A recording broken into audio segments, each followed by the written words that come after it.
खोर्धा जिलार बोलगड़ स्थित माँ भुआशुणी पीठठारे ओडिशा राज्य गोल्डन लैंड एवं जीएलपी क्षतिग्रस्त जमाकारी संघर एक अत्यंत जरूरी राज्य कार्यकारिणी बैठक सह सांबादिक सम्मेलन अनुष्ठित होइछि।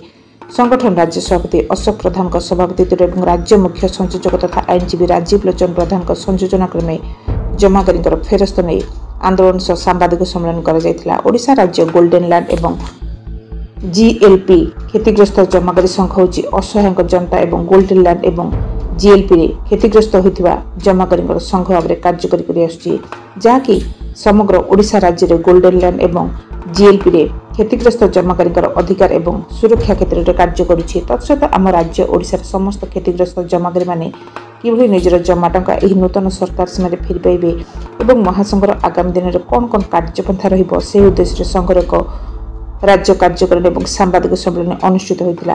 आगामी दिन में संघ तरफ जमाकारी टंका तुरंत फेरस्त सरकार कड़ा पदक्षेप और जमाकारी प्रायोजित आरआई भेरिफिकेशन सरलीकरण कंपानी परिचालना कमिटी कर्मकर्ता तुरंत गिरफ वर्तमान लुकायित कंपानी समस्त स्थावर और अस्थावर संपत्ति को तुरंत सीज कर नयागढ़ और खोर्धा जिले में कंपानी जगह को संघ तुरंत निज दखल ने घोषणा कर जदि उक्त कार्य विलंबित हुए संघ जनसाधारण सहजरे व्यापक आंदोलन करने कड़ा आभिमुख्य ग्रहण कर संघ पक्षर धमक मिली। उक्त कार्यक्रम में संघर सदस्य प्रमोद खंडवाल ममता स्वाई ज्योत्ना रानी सुबुद्धि साधुरंजन मेहना मनोरंजन राउत डंबरू पात्र मनोरंजन बलियार सिंह सरोजिनी प्रधान श्रीकांत सामल रंजित नायक प्रमुख जोगदेते। कार्यक्रम में नयागढ़ और खोर्धा जिलार बहुत छपा और वैद्युतिक गणमाध्यम प्रतिनिधि मैंने जोगदेते।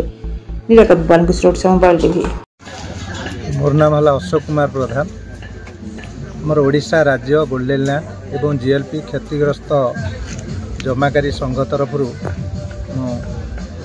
संपादक हिसाब से आजिकार यही सांबादिक सम्मेलन आह्वान करा जायछि। गोल्डन लैंड संस्था 2013 मसीह सरकार हस्तक्षेप द्वारा बंद होते अद्यावधि 12 वर्ष पर जमाकारी पैसा सुचारू रूपे पाई पारना। आरआई माध्यम जो वेरिफिकेशन बर्तमान सरकार द्वारा आरंभ करा जायछि ताहा मध्य बहुत जटिल प्रक्रिया जो समस्त लोक से प्रक्रिया रे शामिल हो पारना। अनेक गुड़े लोक एवं से प्रक्रिया को आसीपारि ना। तेणु आरआई वेरिफिकेशन को किभली सरलीकृत करा ताहा आमर सरकार निकट में दाबी रहिबो। कंपानीर जो सबू संपत्ति आज नीलाम पाई अच्छी सरकार तुरंत ताकू बाज्याप्ति करी नीलाम प्रक्रिया सामिल करी लोक मानकर अर्थ किभली शीघ्र फेरेबे तापे व्यवस्था करने आमर सरकार निकट में दाबी रहिबो।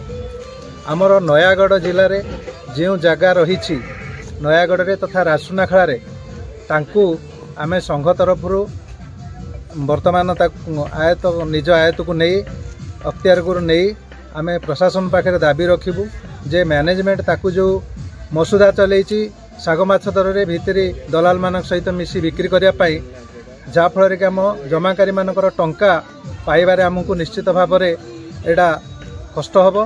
तेणु से जगह को आम निश्चित भाव में आगामी दिन में ताकू निज अख्तियार को नवाई आम संघ तरफ एटा प्रशासन पाखे दाबी रहिबो।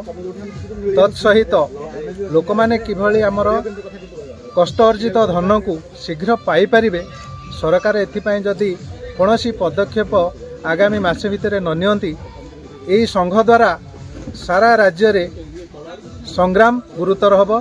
एहा आमर सरकार पाखरे दाबी।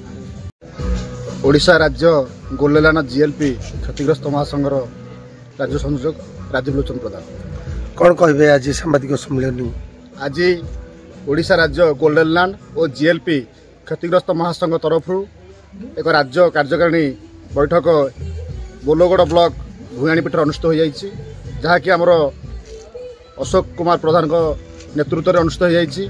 आमे ए राज्य कार्यकारिणी सह एक सांबादिक सम्मेलन करिछु।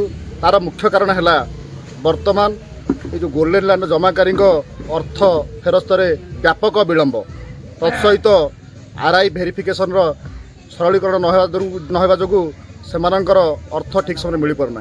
द्वितीयतः वर्तमान बहुत मात्रा रे गोल्डन लैंड संपत्ति बाहर अच्छी जहाँ को सरकार एपर्यंत सीज करना जहाँ को कला बेपारी माने बिकिबा सहित कंपानी मधुचंद्रिका बिकिबा सहित जमाकारी माने पैसा पाइबार विलम्ब होउछि सेही प्रक्रिया जोगु तुरंत सरकार ताहाकु निज अख्तियार को नियंतु ओ कंपानी समस्त कार्यकर्ता मानक मैनेजमेंट समस्त कार्यकर्ता को तुरंत गिरफ्त करा जाऊ और राजसुनाखेला और नयागढ़ थिबा कमिटी नयागढ़ रे थिबा समस्त संपत्ति जहाँ बहुत गुड़ाए जगह नयागढ़ रे अच्छी और राजसुनाखेला अच्छी जहाँ गोल्डन जगह ता तुरंत संघ को दि जाए संघ माध्यम रे जमाकारी को फेरस्त करा जाऊ ओ जदि कौन प्रक्रिया रे विलम्ब हुए तेबे संघ आगामी दिन में कड़ा आभिमुख्य सह राजरास्ता को